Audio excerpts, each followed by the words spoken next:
տաղավարում հյուրընկալել ենք քաղաքական մեկնաբան Հակոբ Բադալյանին, որը Բադալյան շնորհակալություն, որ այստեղ եք, օրվա գլխավոր թեման է, շրջանցել չենք կարող, ձեր գնահատականը։ Դե իհարկե գնահատականը շատ այսպես մի կողմից շատ հեշտ է գնահատել, որովհետև գործ ունենք մի իրավիճակի հետ, որը բացարձակապես վայել չէ, ընդհանրապես պետական գործ չի, առավել ևս երկրի առաջին դեմքին։ Եվ մյուս կողմից իհարկե մենք տեսնում ենք նախընտրական տրամադրությունների եւ խաղադրույքների բարձրացման բավական դինամիկ գործընթաց եւ այն թեման, որ առաջ բերեց Նիկոլ Փաշինյանը, ես կարծում եմ առաջին հերթին նաեւ այս տրամաբանության շրջանակում է, իհարկե ոչ միայն, կարծում եմ շատ ավելի լայն համատեքստ ունի հարցը, բայց այս երկու այդ նախընտրական համատեքստը եւ ավելի լայն համատեքստը համադրվել են այս փուլում։ Բավական նկատելի եւ ակնառու է, որ նախորդային կառավարության նիստում եկեղեցիների թեմայի շրջանառությունը թերևս միտված էր այս process-ը, այսինքն արդեն այսօրվա այդ շարքը ծավալելուն եւ փաստացի ստացվեց, արձագանքը եղավ եկեղեցիների թեմային եւ հաջորդիվ արդեն մենք տեսանք այդ գրառումների շարքը եւ եթե պայմանական ասենք, այսպես այս օրերին շրջանառվող այդ վարչապետի իմպիչմենտի թեման, ճակերտավոր իմպիչմենտի, Նիկոլ Փաշինյանը փոխում է կաթողիկոսի, այսպես ասած, իմպիչմենտի թեմայով, որովհետեւ մենք տեսանք, որ այդ գրառումների շարքը փաստացի ավարտվեց կաթողիկոսի ընտրության վերաբերյալ գրառումով եւ դա փաստացի այն մասին էր, որ պետք է նոր կաթողիկոսի ընտրություն լինի։ Հիմա սա իրավիճակային ընդհանրեն այսպես հնարք էր, թե իսկապես ծրագրված եւ որոշակի քայլերի հաջորդականություն ենթադրող գործողություն, սա արդեն կարող ենք այսպես ենթադրությունների կամ դիտարկումների դաշտում տեսնել, բայց նաև այդ գրառումների շարքում առանցքայիններից մեկն այն էր, որ Նիկոլ Փաշինյանը փաստացի խոսում էր ինչ որ տեղեկությունների հանրայնացման մասին, երբ այդ նշում էր հոգևորականը պետք է ինքնակամ հրաժարական տա, թե մտածի, մտատանջվի, արդյոք կարող է լինել բացահայտում, քննություն եւ այլն, այստեղ ընդհանուր կարող ենք տողատակում դիտարկել ակնարկ որոշակի կոմպրոմատային գործողությունների մասին։ Մի դրվագ եւս անհնար էր չնկատել, Հաննա Հակոբյանը ինքը որպես ինդիկատոր եւս մի գրառում արեց, թե ինչի մասին է Փաշինյանի այս ակտիվությունը, արձագանքելով Շվեյցարիայում այս օրերին ամենայն հայոց կաթողիկոսի գործունեությանը, որը միտված է Արցախի, Արցախահայության վերադարձին, քննարկում է ամենայն հայոց կաթողիկոսի այս թեմաները միջազգային հարթակներում, եւ Աննա Հակոբյանը հենց բարձրացրել էր հարցը, թե այդ ում եք փորձում ուր վերադարձնել, ինչ անվտանգային երաշխիքներով, այսինքն ակնհայտորեն թիրախավորում էր Արցախի ուղղությամբ ամենայն հայոց կաթողիկոսի գործունեությունը։ Մյուս կողմից, վերջին շաբաթվա ընթացքում ակնհայտ էր Բաքվի քննադատությունը հայ առաքելական եկեղեցու նկատմամբ,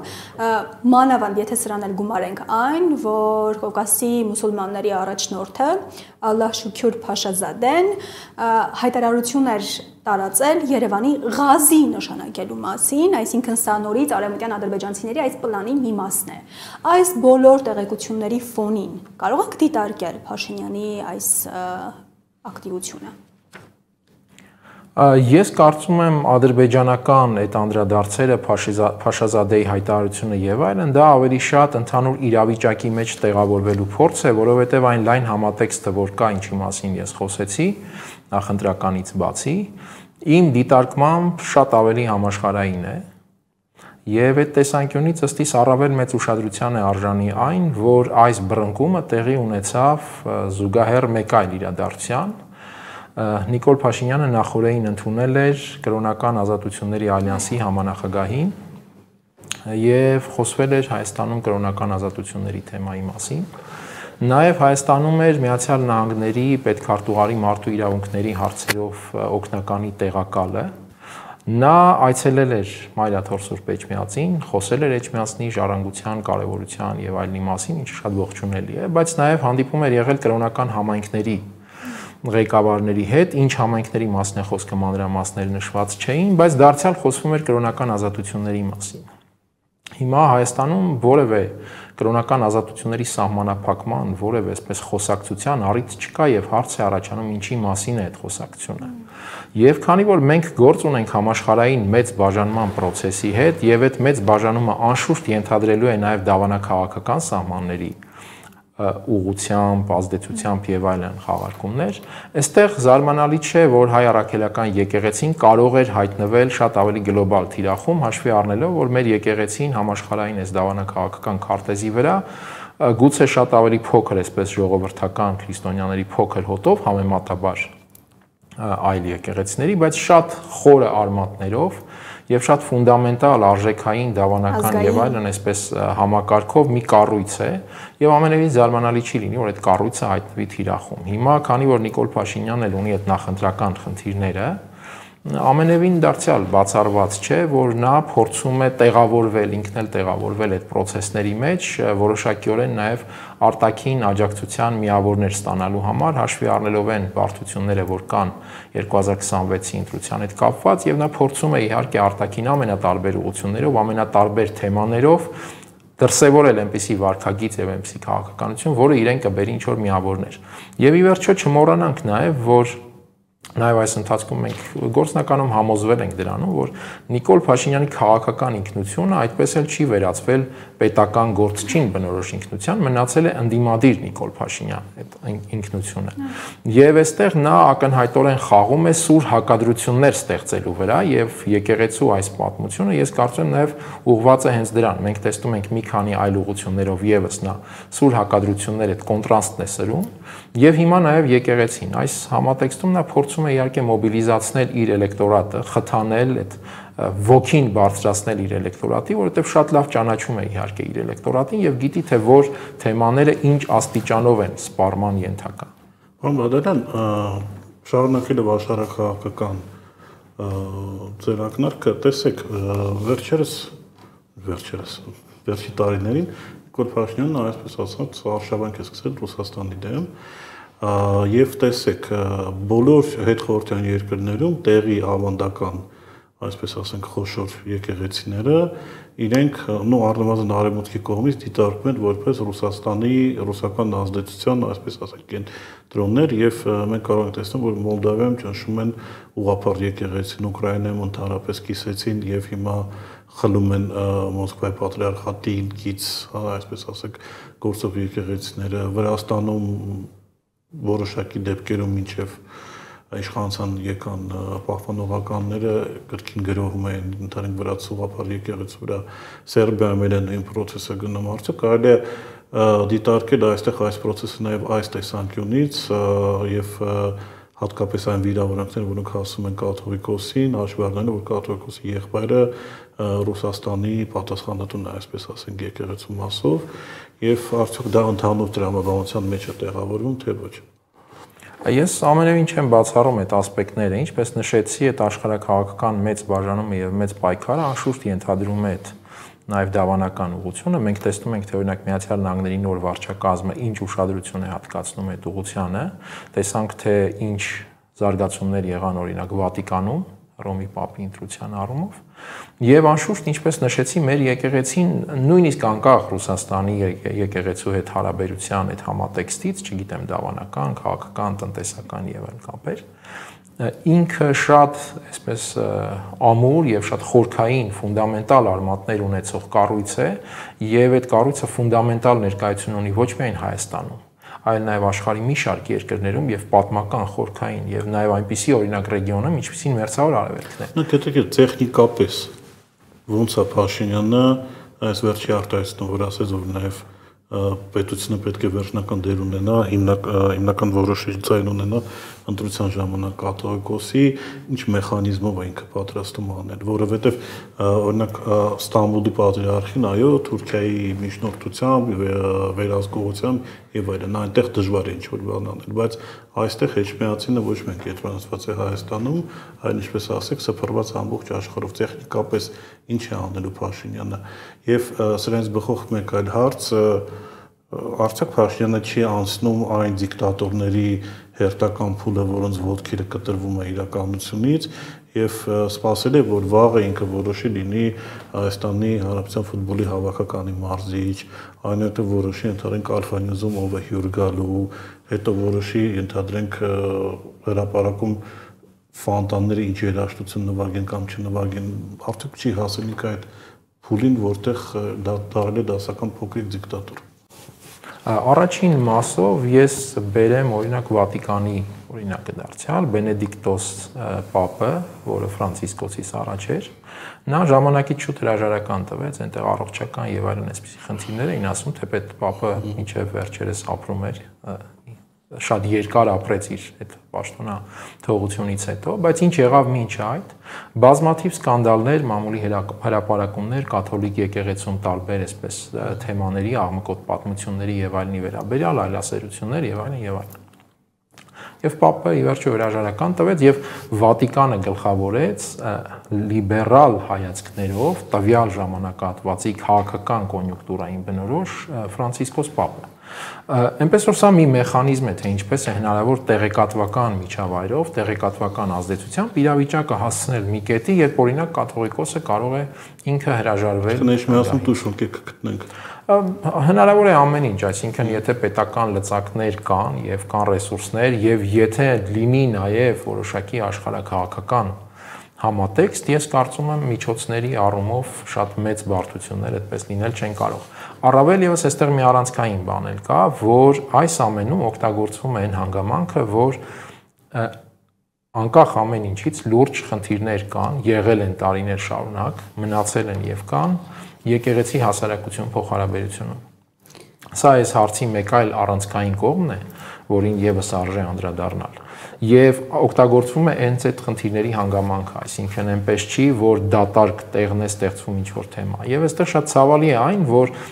եկեղեցին իրականության ժամանակի ծավալման այդ խնդիրները եւ մարտահրավերները ինքը չպատկերացրեց կամ թերագնահատեց, որ այդտեղ խնդիր կա եւ հասարակության այդ հարաբերությունները պետք է ենթարկվեն ռեֆորմացիայի։ Եկեղեցին պետք է գա ժամանակի հետ եւ հասկանա ժամանակի մեջ ինչ տրանսֆորմացիաներ են տեղի ունենում։ Ինչ վերաբերում է երկրորդ հանգամանքին, ապա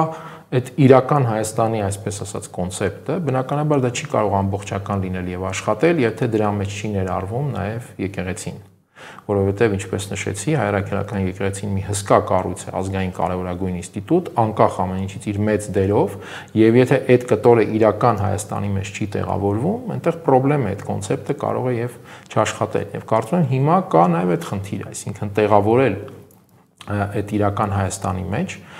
Սա ամենևին չի նշանակում, որ միջև վերջ կգնա այդ process-ը։ Գուցե ինչ-որ նախընտրական հարցեր լուծվեն եւ process-ը կանգնի, այսինքն ամենևին չեմ բացառում, որ հենց այդ տակտիկական հաշվարկների վրա է կառուցված։ Բայց ընդհանուր պատկերը իմ գնահատմամբ կազմված է հենց այս շերտերից։ Հիմա առաջարկում եմ դիտենք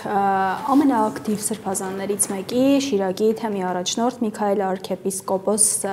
Աչապահյանի մեկնաբանությունը Փաշինյանի գրառումների վերաբերյալ, նրա հետ իմ գործընկեր Արփինե Բաղդասարյանն է զրուցել։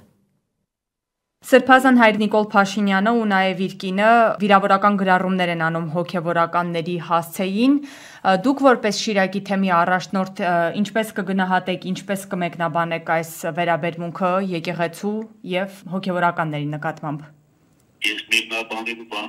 ամենի հիվանդ հաստատել արգավորություն մեկնաբանել։ Ամեն դեպքում Նիկոլ Փաշինյանը կատարում է Հայաստանի Հանրապետության վարչապետի լիազորությունները։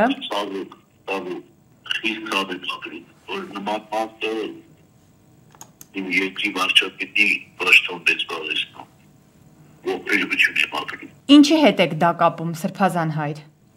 Ոչ բանի հետ չեմ կապում, ինչ հոգևորից հոգեգան վիճակի հետ եմ կապում։ Սրացումներ են, դառնանային վերջատման երևի համարային սրացումներ են սկսել։ Աննա Հակոբյանը իր գրառման մեջ հոգևորականներին մանկապիղծ է անվանում։ Ուրեմն ինքը քրեական հանցագործ է, եթե ինքը գիտի անհատականի եւ չի ասում, ուրեմն հանցագործ է։ Դողիներով զբաղվեն պատկան մարմիններ, ուժային մարմիններ ենով պետք է զբաղվեն։ Եթե ինքը գիտի մանկապից հոգևորականի անհատականի եւ չի ասում, չի հայտարարում, ուրեմն ինքը քրեական հանցագործ է։ Եվ եթե այդ պատկան մարմինները միջև հիմա չեն գնացել այդ կնոջ հետևից, ուրեմն իրենք էլ են հանցագործ։ Մանկապղծություն ես երկում չպիտի լինի, ոչ հոգևորական, ոչ աշխարհական, ոչ մեկ կողմից։ Եթե գիտեն որևիցե մանկապղծի եւ անունը չեն տալիս, իրենք հանցագործի։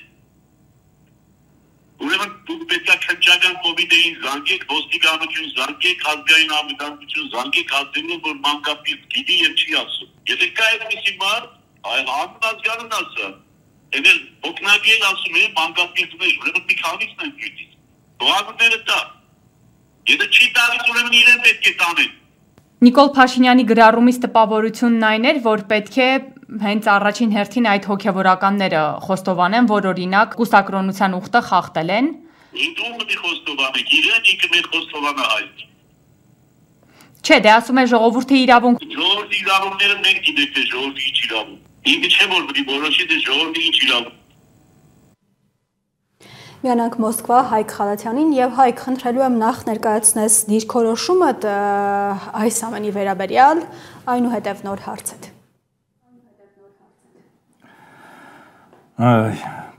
Այսօր առօրյաից ապշած ենք, իմ ընկերները ուղարկում էին մեսենջերներով, բոլորը մի հարցը, ասում եմ, սա իրական է, որոշ մարդիկ են, որ արգելափակված են վարչապետի էջում, չէին հավատում, ստիպված ցավոք սրտի ասում եմ, որ իրոք, ես էս կբիջ չհավատացի, եւ արդեն երեկոյան, երբ որ ասես, որ պետք է եկեղեցին իրանք որոշեն, մի քիչ տարօրինակ էր, թե այդ մարդը ինչ մոռացել է համանդրությունը, որ եկեղեցին անջատված է պետությունից, կամ եթե ուզում է տարբեր եկեղեցական կազմակերպությունների առաջնորդներ ընտրի որոշի, թող սկսի կյանքի խոսքից կամ օրինակ Եհովայի վկաներից, ինչու միանգամից հայ առաքելական եկեղեցուց, չնայած արդեն տեսանք բացայտ թե ովքեր են իշխանության հետ փոխկապակցված, ովքեր են հարձակվում եկեղեցու հետ, եւ տարօրինակային է, որ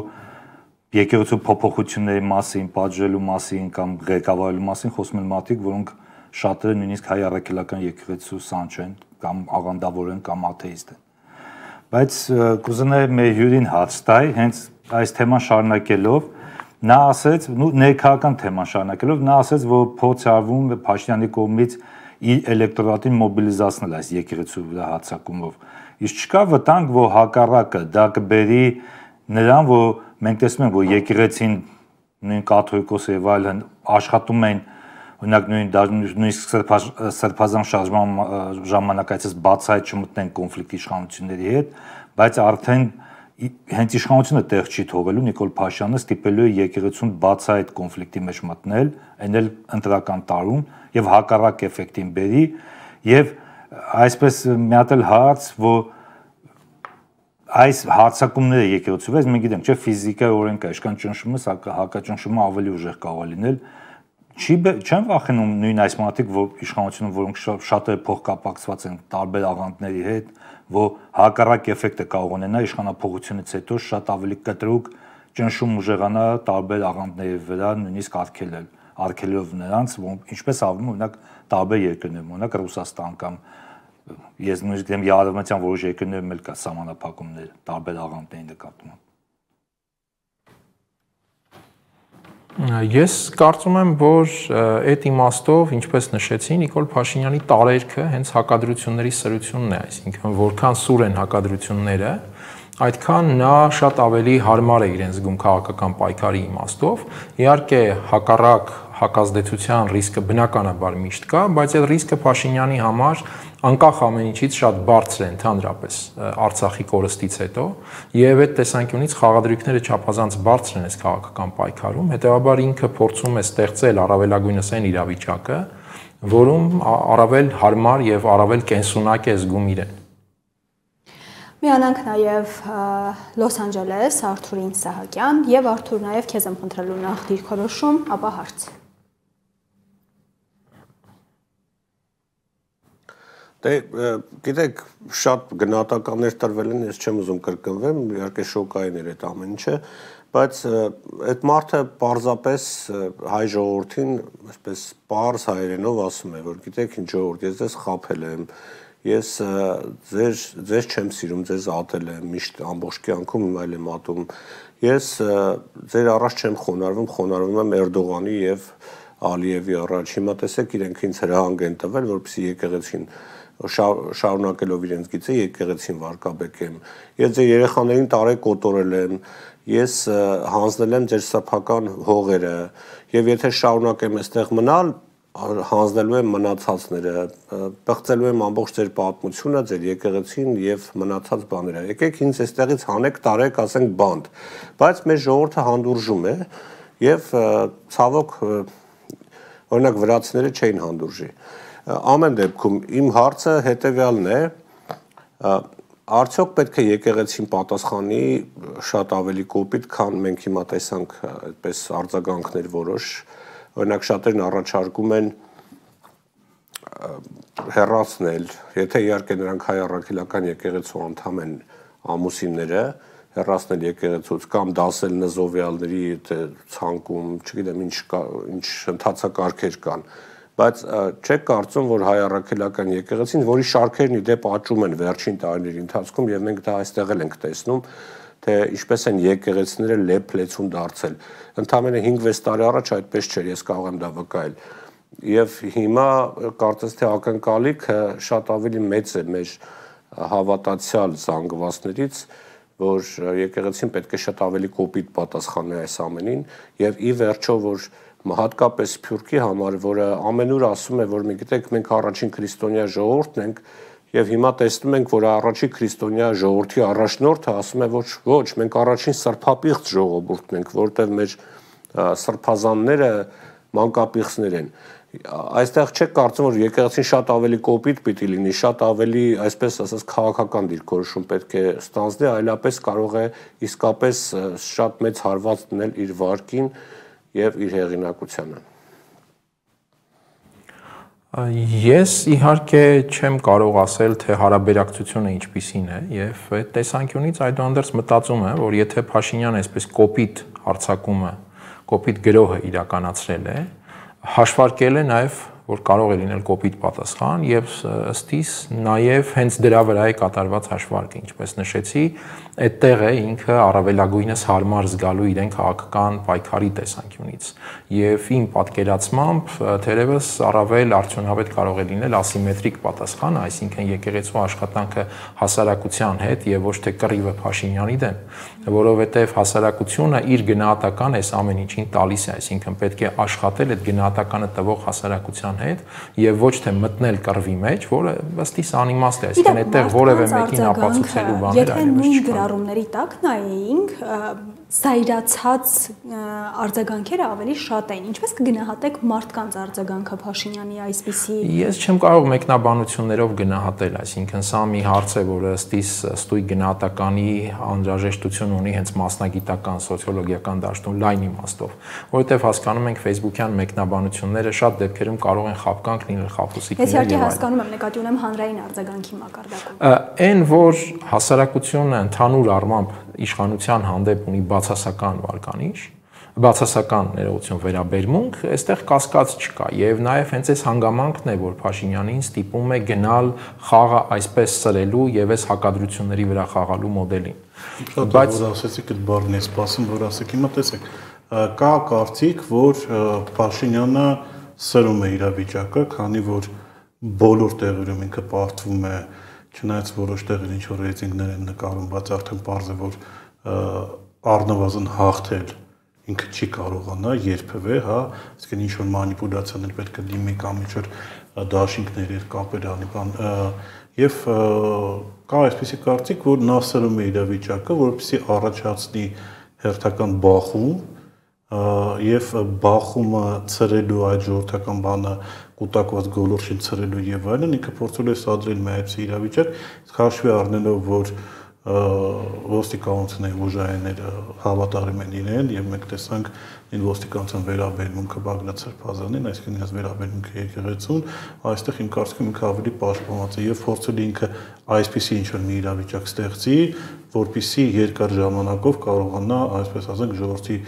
մեջ կուտակված այս բացասական էներգիան դուրս հանի եւ հանգիստ գնա դեպի, չգիտեմ, 26 թվականի ընտրություններ։ Ես ինչպես նշեցի, մարդը, որը պայքարում է իշխանությունը պահելու համար, շատ բարդ իրավիճակում, չունենալով դրա համար անհրաժեշտ հանրային վարկանիշ, որովհետև երբ մենք խոսում ենք անհրաժեշտ վարկանիշի մասին, նրա վարկանիշը կարող է բարձր լինել ընդդիմադիր մնացյալ գործիչներից առանձին վերցրած, բայց պետք է նկատի ունենանք, որ խորհրդարանի ընտրությանը անհրաժեշտ է 50+1, իսկ սա չափազանց բարդ է նրա համար եւ դրա համար է նշում, որ իմ կարծիքով հաշվարկն այն է, որ միայն այս հակադրության վրա է հնարավոր մոբիլիզացնել այնքան էլեկտորատ, որ այդ ցուցանիշը լինի հասանելի։ Եվ այս տեսանկյունից ես կարծում եմ տարբեր աստիճաններ բնականաբար հաշվարկված են, այսինքն այդ զարգացումը հակադրության վրա կառուցված խաղի զարգացման տարբեր աստիճաններ ընդհանուր այդ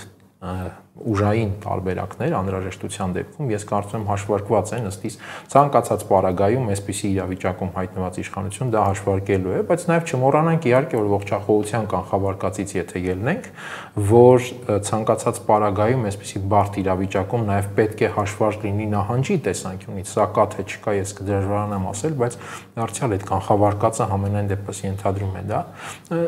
Հարցին անդրադառնամ, այդ արդյոք Փաշինյանը վաղը կորոշի, որ պետք է նաև այդ եթերներում հյուրերի հարցերի ինքը լուծի։ Սա կախված է նրանից, թե արդյոք Փաշինյանին դա թույլ կտրվի։ Ցանկացած իշխանություն հակված է գրավել բոլոր տարածքները, եթե թույլ է տրվում։ Հետևաբար ամեն ինչ կախված է դրանից քաղաքական, հասարակական, քաղաքական, միջավայր, ինստիտուցիոնալ համակարգեր եւ այլն կձևավորվեն, որոնք այս ամեն ինչը կկանխեն, եթե անգամ չեն բերի իշխանափոխության արագ ժամանակահատվածում, ապա կկանխեն եւ կզսպեն իշխանության այդ հավակնությունները։ Ես կարծում եմ դրանից կարողանա զսպել Փաշինյանին։ Միայն եկեղեցին ես կարծում եմ չի կարողանա, այսինքն դրա համար նշում եմ, որ պետք է ձևավորվեն համակարգեր։ Մենք պետք է հասկանանք, որ այստեղ չկա այսօր մի կառույց, որը ունի իր շուրջ այն աստիճան եւ այն բովանդակությամբ, այսպես մոբիլիզացիա հասարակական, որ կարող է ֆունդամենտալ խնդիրներ լուծել։ Ես պատահական չեմ նշում նաեւ, որ այստեղ կա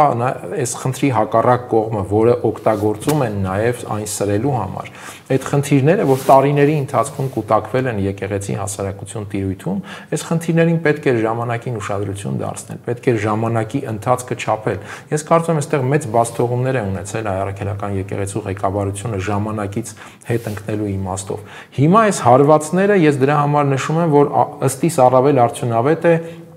ասիմետրիկ տրամաբանությամբ գործողությունները, աշխատանք հասարակության հետ եւ այս հարվածները հենց այդպես ընդունել, վերափոխել արդեն սեփական գործողությունների հասարակության հետ հարաբերությունը փոխելու տրամաբանությամբ, օգտագործելով նաեւ այո այն աջակցությունը, որ կարող է ավելի սրվել, ավելի առաջանալ այս սուր դիմակայության պայմաններում։ Ու ամենակարևորի այս պահին Սյունիքի մասին ես գիտեմ, որ դուք հետևում եք մեր շուրջը նաև կատարվող իրադարձություններին։ Առաջին ուզում եմ ձեր մեկնաբանությունը լսել, եթե դեմ չեք, Ֆրանսիայի պատվո հյուպատոսություն բացելու վերաբերյալ, թե ինչի համար է սա նախաձեռնվում եւ իրագործվում, Ռուսաստանի հյուպատոսության հարցի վերաբերյալ կապանում, որը կարծես թե տեղից չի շարժվում եւ տարբեր մեկնաբանություններ են հնչում։ Նախ այս թեման ինչ է կատարվում, այնուհետև Էրդողանի այցը Արցախի օկուպացված տարածք։ Ֆրանսիայի պարագայում մենք տեսանք, որ ամենացածր մակարդակի գրասենյակն է բացվում, այսինքն դա պատվո հյուպատոսությունն է, որտեղ հյուպատոսը, պատվո հյուպատոսը նույնիսկ Ֆրանսիայի քաղաքացի չի լինում։ Այսինքն նշանակվելու է Հայաստանի քաղաքացի։ Սա ինչքան նվազ է աստիճանը այդ հյուպատոսության, դա նշանակում է այդքան նվազ է պատասխանատվությունը այդ կառույցի շուրջ ընդհանրապես։ Թե ինչու է Ֆրանսիան գնացել դրան, այստեղ կարող ենք շատ դիտարկումներ անել։ Ամենևին բացառված չէ, որ Ֆրանսիան այդուհանդերձ ունի իր համար որոշակի պատասխաններ Սյունիքով անցնող հաղորդողիների հետագա ճակատագրի հարցում, որովհետև բնական է բոլորին հենց դա էլ հետաքրքրում է։ Եվ այդ տեսանկյունից, եթե դիտարկենք ինչ է կատարվում այսօր Սյունիքի շուրջ, ըստ իս Եվրոպան բավական ինտենսիվ ձեռնմուխ է եղել այդ միջին միջանցքը ձևավորելու գործին։ Մենք դա տեսնում ենք վերջին ամսվա ընթացքում կամ մի քիչ ավելի։ Հենց այսօր, եթե չեմ սխալվում, Իտալիայի վարչապետը նշել էր, որ շատ կարևոր է այդ միջին միջանցքի ձևավորումը եւ այն ազդակները, այն ուղենիշները, որ սահմանվել են Եվրամիություն Կենտրոնական Ասիա գագաթնաժողովի ընթացքում, Սամարղանդում տեղի ունեցավ, դրանք շատ կարևոր են։ Իսկ այդ Եվրամիության գագաթնաժողովին շատ էական հայտարարություններ էին հնչել, որոնք մեր հասարակության մեջ այդպես մեծ արձագանքի չարժանացան։ Եվրահանձնաժողովի նախագահը խոսել էր անխոչնդոտ սահմանների մասին, հետո smooth border crossing այս ձևակերպումը Կենտրոնական Ասիայի եւ Կովկասի երկրների միջև պետք է լինեն անխոչնդոտ սահմաններ, հետո հայ-ադրբեջանական եւ հայ-թուրքական սահմանի բեկումնային նշանակության մասին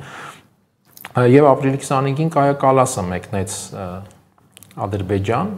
որտեղ հետո հայտարարեց, որ Ալիևի հետ քննարկել է Կենտրոնական Ասիա Եվրոպա կապը եւ Ադրբեջանի կարևոր նշանակությունը։ Այստեղ մի փոքր դետալ, որը մեզ թույլ կտա գուցե նաեւ մի քանի այլ բան հասկանալ կամ պատկերացնել,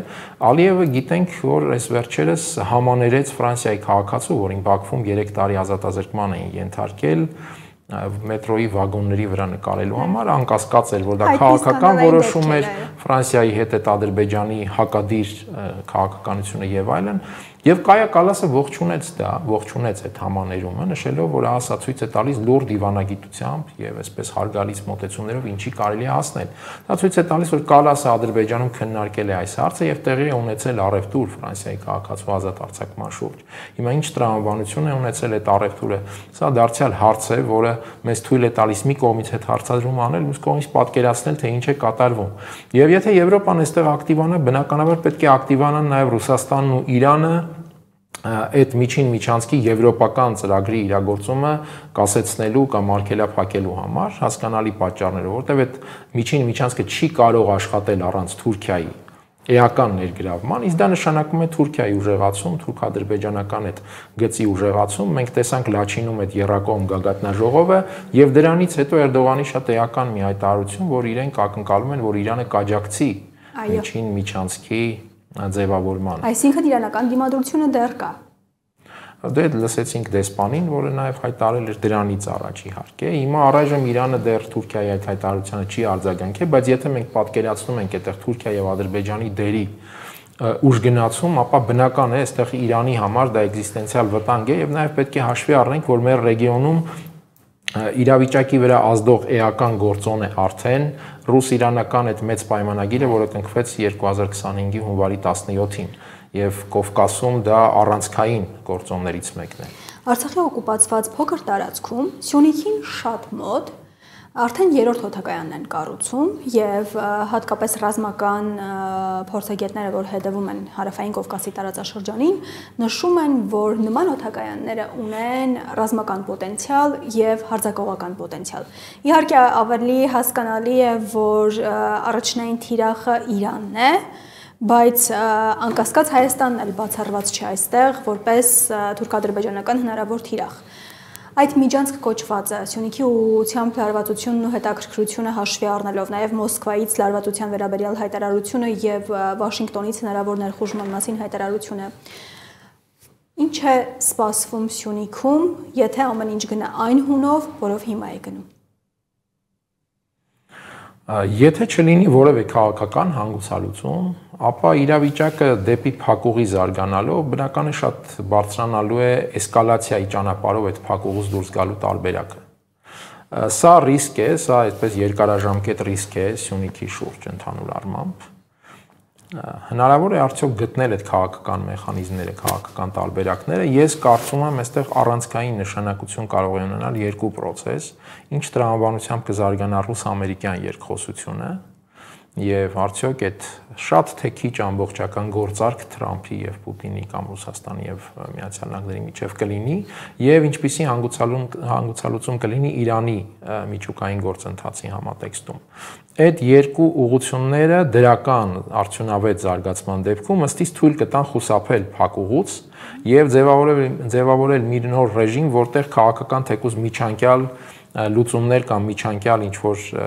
զարգացումներ հնարավոր կլինի գտնել։ Եթե ոչ, ցանկացած պարագայում փակուղին բնական է բարձրացնում է ռիսկը,